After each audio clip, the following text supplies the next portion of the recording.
Deuteronomy 33. This is the blessing that Moses the man of God pronounced on the Israelites before his death. He said, "The Lord came from Sinai and dawned over them from Seir.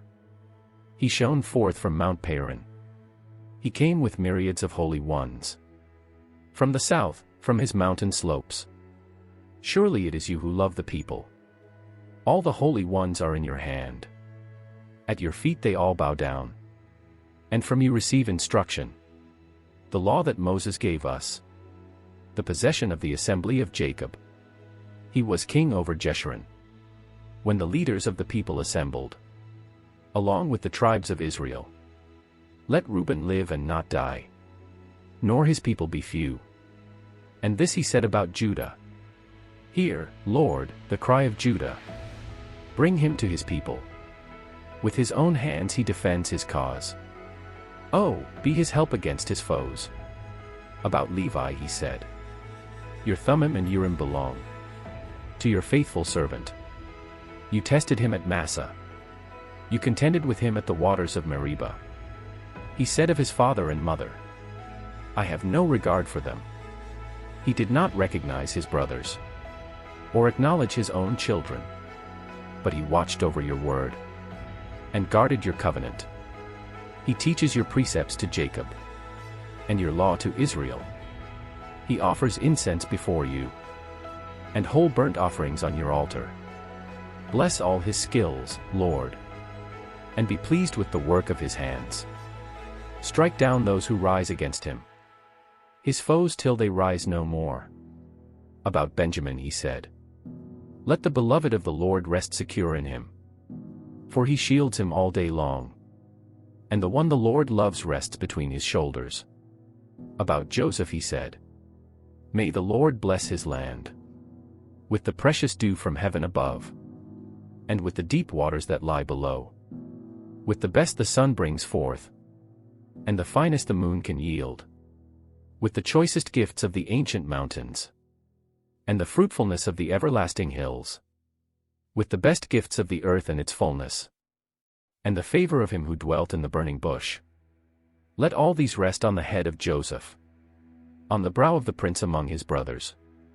In majesty he is like a firstborn bull. His horns are the horns of a wild ox. With them he will gore the nations, even those at the ends of the earth. Such are the 10,000s of Ephraim. Such are the thousands of Manasseh."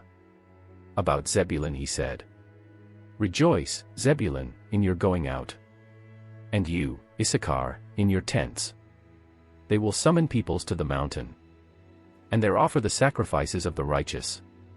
They will feast on the abundance of the seas, on the treasures hidden in the sand."